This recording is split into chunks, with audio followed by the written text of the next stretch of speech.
ya de la mañana, el disco Rocks del año 1976 de la banda de rock and roll Aerosmith, una de mis bandas favoritas de rock and roll, sobre todo esa época tan buena que tuvieron en los 70s, a inicios, mediados de los 70s. Rocks es de 1976 y cuando tuvieron su regreso más o menos a mediados de los 80s, que grabaron el Permanent Vacation, que grabaron el disco Pump, fue una super época, su segundo aire de estos Aerosmith. Recuerdo que yo era fan de los Aerosmith en la secundaria y me gustaban un chingo y escuchaba sus discos. Y había mucha gente que me decía, ¿qué chingados es Aerosmith?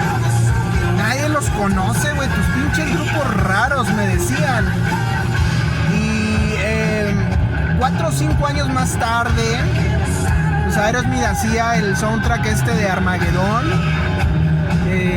Sacaba Pink y sacaba canciones que la verdad ya eran puras canciones que terminaban bailando las muchachas en los tables. Pero todo el mundo ya conocía a Aerosmith, siendo que 4 o 5 años atrás me decían, pinche mugrero, nadie lo conoce, nadie sabe quién es Aerosmith. Estaban pendejos, estaban jodidos. Aerosmith era una super banda de rock and roll, junto a Kiss y junto a Cheap Trick, probablemente una de las mejores bandas de hard rock de los Estados Unidos. Obviamente Poison, Rat, Guns N' Roses, entre muchas otras bandas, no hubieran existido si los señores de Aerosmith no hubieran tomado el legado de los Stooges, de los Rolling Stones, de Led Zeppelin, de los MC5, de los New York Dolls, y hubieran creado su propio estilo musical, su propia visión musical. Y si no nos hubieran regalado discos tan fabulosos como este Rocks, que igual, curiosamente, lo pudo haber escuchado Axl Rose junto con Kurt Cobain, porque ambos han señalado a este disco Rocks de 1976, del año en que nací, han señalado como uno de sus discos favoritos. No es muy difícil imaginar que Rocks es el padre musical, espiritual del Appetite for Destruction. Y también hay que recordar que Kurt Cobain decía que quería que Steve Albini, quería la producción de Steve Albini con los Pixies, porque él decía que le recordaba mucho precisamente a las baterías del disco Rocks. Precisamente estas baterías tan crudas y tan poderosas son sello particular de este disco. Obviamente los riffs de las guitarras es otro rollo. Este disco Rocks es uno de mis discos de rock favoritos, un disco legendario, otro de esos discos que no dejo de escuchar y que me parece un disco asombroso para la época. Cambiando radicalmente de tema, porque saben que me gusta hablar de muchas cosas. Ese es el problema conmigo,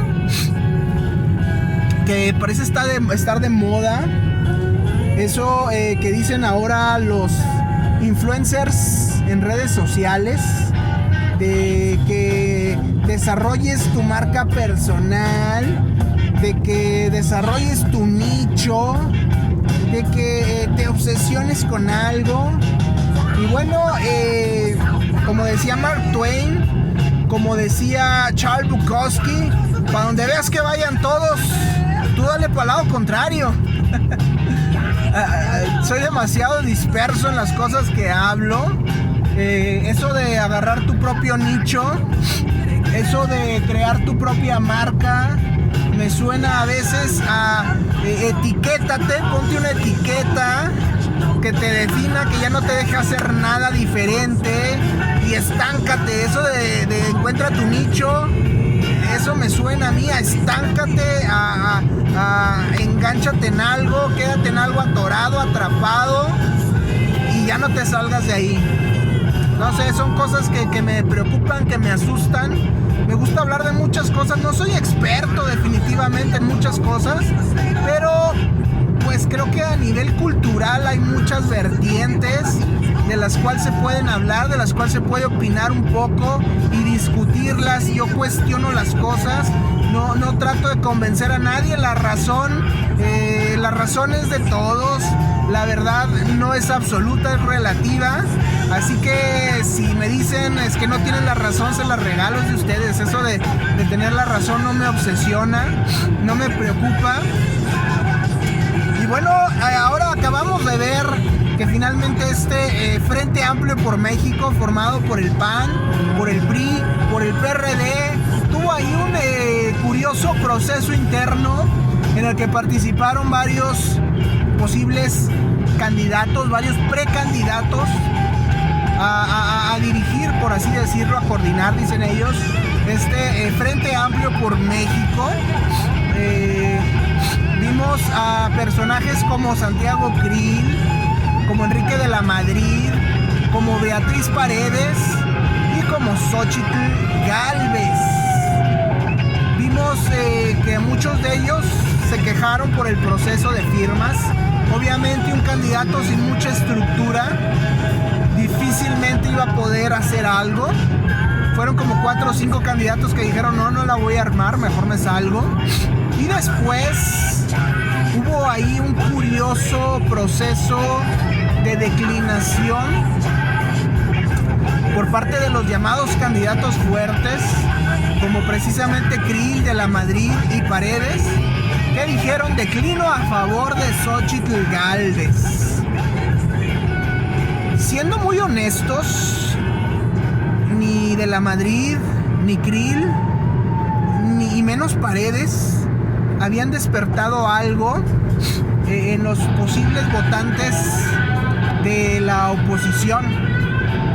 Habían dicho Miguel de la Madrid, y Miguel de la Madrid me recuerda, no recuerdo el nombre de esta persona que fue por el PRI en las elecciones pasadas, que ni era del PRI, que era un buen funcionario con muy buenas tablas, con mucha experiencia, que el cuate ahorita trabaja en HSBC y es consejero de no sé cuántos bancos y la madre, una eminencia el cabrón, pero que como candidato no emocionaba a nadie, ni a su mamá, yo creo.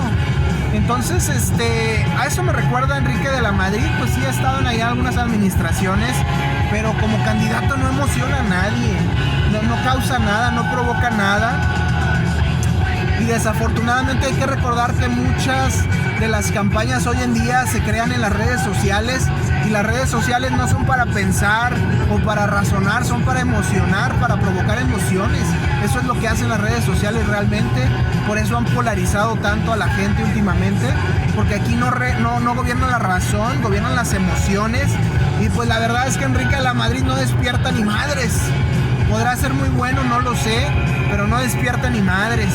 Quien diga es que le jugaron chueco a Enrique de la Madrid, Enrique de la Madrid no hubiera hecho nada. Santiago Krill ya sabemos que es el eterno aspirante, pero que finalmente no llega a nada. Pudo haber sido quizás un candidato decente, pero dudo yo que Santiago Krill hubiera podido realmente aglutinar votantes tras de sí y ser un verdadero reto al oficialismo, que tampoco trae muchas buenas opciones, por así decirlo. Declinó también Santiago Krill, dijo ahí se ven. Creo que fue algo bueno. Y finalmente decían que estaba cerrada la contienda entre 2 mujeres, qué bueno. Xóchitl Gálvez y Beatriz Paredes. Y muchos incluso decían es que Paredes es bien chingona, sí, por supuesto. Yo no puedo hablar mal de Beatriz Paredes respecto a sus habilidades políticas. Es más, hay que recordar que Beatriz Paredes era presidente del PRI cuando el PRI regresó en el 2012 con Enrique Peña Nieto. Beatriz Paredes es una chingona como operadora política, así como lo es Ricardo Monreal, así como lo es Ricardo Anaya del PAN. Beatriz Paredes es una operadora política muy chingona, pero es alguien que no sabe despertar emociones. Otra vez es alguien que no emociona, que no entusiasma. Beatriz Paredes, Anaya y Monreal son excelentes tras bambalinas. Saben cómo se maneja la política en el país y lo hacen de una manera estupenda. Pero no saben, no tienen ese carisma, no tienen esa chispa que prende el entusiasmo del votante. Y la verdad, cuando se empezó a mencionar el nombre de Xóchitl Gálvez, que no estoy diciendo que sea la mejor, la persona con más experiencia o la que tiene más conocimiento o la más apta, no estoy diciendo nada de eso, pero cuando se empezó a mencionar el nombre de Xóchitl Gálvez, la gente se emocionó, la gente empezó a hablar de ella y sucedió un fenómeno muy curioso. Todos esos seguidores fanáticos ciegos del oficialismo se le fueron encima, y lo interesante aquí es que la hicieron crecer. Le dieron mucha publicidad a Xóchitl Gálvez. Gálvez iba a tratar de ir como candidata a la jefatura de la Ciudad de México, y resulta que logró entusiasmar, que resulta llamar la atención de muchos de las personas que ya no quieren más oficialismo en el 2024. Y bueno, esto no lo habíamos visto ni con De la Madrid, que ya tenía meses antes, ni con Krill, que ya tenía años antes. Y pues yo siempre dudé que Beatriz Paredes pudiera aglutinar entusiasmos y emociones y esperanzas de la misma forma en la que lo ha hecho Gálvez. A pesar de Gálvez tener poco tiempo en, digamos, con los reflectores, pues creo que lo ha hecho bien. Ha incluso borrado del mapa las llamadas corcholatas, descritas a sí mismo por el mismo presidente López.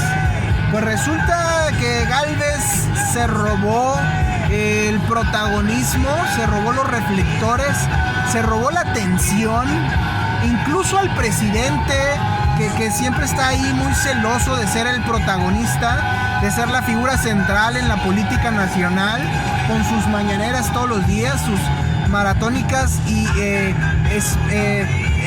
aburridísimas mañaneras.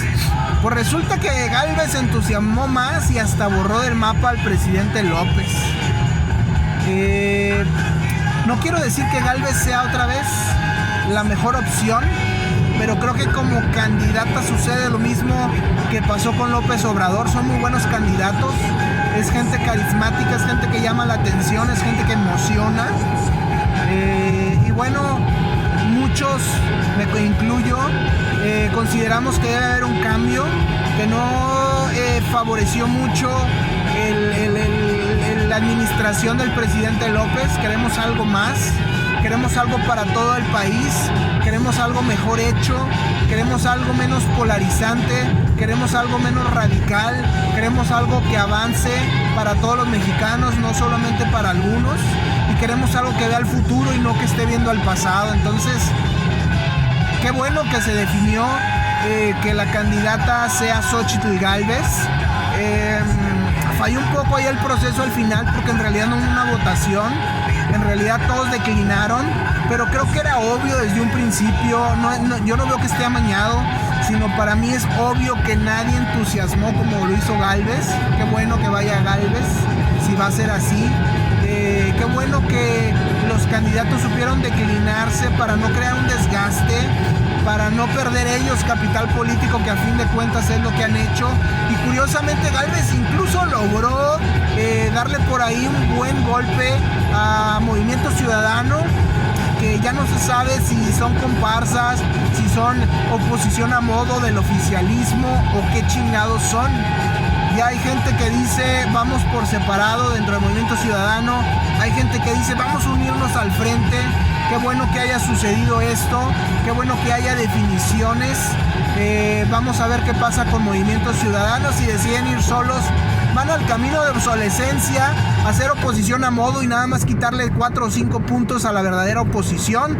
Si deciden unirse al frente, es posible que Gálvez tenga más opciones. Y bueno, ya sabemos quién va por el oficialismo, no debe de haber grandes dudas. Ya saben que hay un dedazo enorme, que no ha cambiado mucho las cosas, que el viejo PRI ahora es Morena, que Morena es el viejo PRI. Y bueno, hay noticias, hay cosas interesantes, hay narrativas mucho más allá de las que el presidente nada más quiere acaparar. Va a estar interesante lo que va a suceder a partir del mes de septiembre, o sea, ya. Nos vemos. Probablemente en el próximo video ya tenga un año más de vida. Gracias al creador, gracias al universo, gracias a la vida. Nos vemos.